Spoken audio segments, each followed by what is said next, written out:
Assalamualaikum warahmatullahi wabarakatuh. Perkenalkan, nama saya Dwi Amalia dengan NIM 22014AF.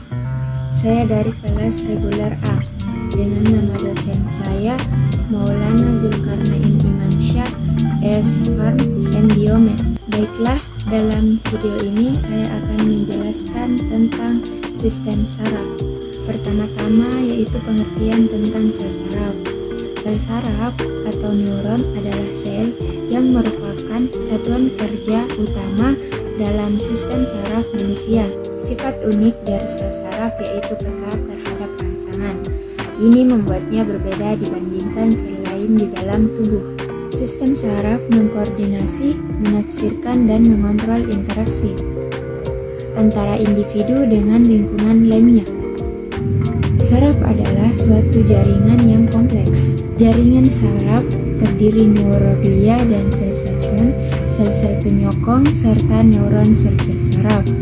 Kedua jenis sel tersebut demikian erat berkaitan dan terintegrasi satu sama lainnya, sehingga bersama-sama berfungsi sebagai satu unit. Fungsi sistem saraf yang pertama, mendeteksi baik lingkungan internal dan perubahan lingkungan eksternal tubuh. Yang kedua, konduksi informasi. Yang ketiga, integrasi informasi. Yang keempat, menanggapi rangsangan. Dan yang terakhir, indera khusus. Sel saraf atau neuron. Yang pertama, dendrit. Dendrit adalah serabut sel saraf pendek dan bercabang-cabang. Dendrit merupakan perluasan dari badan sel. Dendrit berfungsi untuk menerima dan menghantarkan rangsangan ke badan sel. Badan sel adalah bagian yang paling besar dari sel saraf. Badan sel berfungsi untuk menerima rangsangan dari dendrit dan meneruskannya ke akson. Badan sel saraf mengandung inti sel dan sitoplasma. Nukleus adalah inti sel saraf yang berfungsi sebagai pengatur kegiatan sel saraf atau neuron. Neurit atau akson.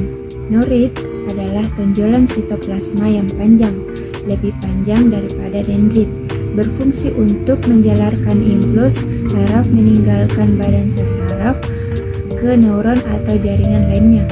Jumlah akson biasanya hanya satu pada setiap neuron. Selubung myelin adalah sebuah selaput yang banyak mengandung lemak yang berfungsi untuk melindungi akson dari kerusakan. Selubung myelin bersegmen-segmen. Lekukan di antara dua segmen disebut nodus Ranvier. Sel Schwann adalah jaringan yang membantu menyediakan makanan untuk neurit atau akson dan membantu regenerasi neurit atau akson. Nodus Ranvier berfungsi untuk mempercepat transmisi impuls saraf. Adanya nodus Ranvier tersebut memungkinkan saraf meloncat dari satu nodus ke nodus yang lain, sehingga impuls lebih cepat sampai pada tujuan. Dan terakhir, sinapsis. Sinapsis adalah pertemuan antara ujung neurit atau akson di sel saraf satu dan ujung dendrit di sel saraf lainnya. Pada setiap sinapsis tersebut terdapat celah sinapsis. Menurut fungsinya ada 3 jenis sel saraf, yaitu yang pertama sel saraf sensorik, yang kedua sel saraf motorik, yang ketiga sel saraf penghubung. Sel saraf lainnya yaitu yang pertama sel neuroglia dan selaput myelin. Berikut gambar klasifikasi neuron berdasarkan bentuknya. Dan juga berikut gambar klasifikasi neuron berdasarkan fungsinya. Dan ini juga gambar struktur myelin dan nodus Ranvier. Neurotransmitter merupakan zat kimia yang disintesis dalam neuron dan disimpan dalam gelembung sinaptik pada ujung akson. Zat kimia ini dilepaskan dari ujung akson terminal dan juga direabsorpsi untuk daur ulang. Neurotransmitter merupakan cara komunikasi antar neuron. Setiap neuron melepaskan satu transmitter. Dan berikutnya sinaps. Sinaps merupakan tempat di mana neuron mengadakan kontak dengan neuron lain atau dengan organ-organ efektor. dan merupakan satu-satunya tempat di mana suatu impuls dapat lewat dari suatu neuron ke neuron lainnya atau efektor. Impuls saraf. Impuls yang diterima oleh reseptor dan disampaikan ke efektor akan menyebabkan terjadinya gerakan atau perubahan pada efektor. Gerakan tersebut adalah sebagai berikut. Yang pertama, gerak sadar. Bagannya adalah sebagai berikut: impuls, reseptor, saraf sensorik, otak, saraf motorik, dan efektor atau otot. Yang kedua, gerak refleks. Contoh gerak refleks adalah sebagai berikut. Yang pertama, terangkatnya kaki jika terinjak sesuatu. Yang kedua, gerakan menutup kelopak mata dengan cepat jika ada benda asing yang masuk ke mata. Yang ketiga, menutup hidung pada waktu mencium bau yang sangat busuk. Yang keempat, gerakan tangan menangkap benda yang tiba-tiba terjatuh. Dan yang kelima, gerakan tangan melepaskan benda yang bersuhu tinggi. Dan berikutnya, pembagian sistem saraf. Sistem saraf dibagi dua, yaitu saraf pusat berupa otak dan medula spinalis, saraf tepi. Saraf pusat manusia. Sistem saraf pusat merupakan pusat dari seluruh kendali dan regulasi pada tubuh, baik gerakan sadar atau gerakan otonom.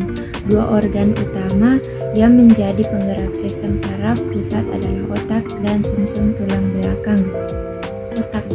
Otak merupakan organ yang telah terspesialisasi, sangat kompleks. Berat total otak dewasa adalah sekitar 2% dari total berat badannya, atau sekitar 1,4 kg, dan mempunyai sekitar 12 miliar neuron. Pengolahan informasi di otak dilakukan pada bagian-bagian khusus sesuai dengan area penerjemahan neuron sensorik.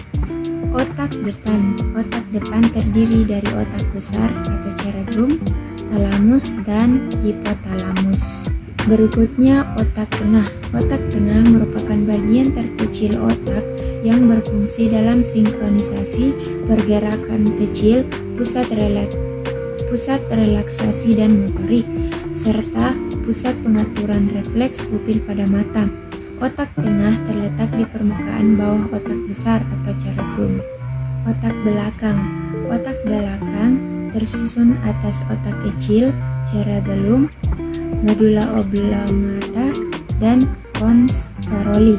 Saraf tepi manusia. Sistem saraf tepi dibagi menjadi dua berdasarkan cara kerjanya, yaitu sebagai berikut.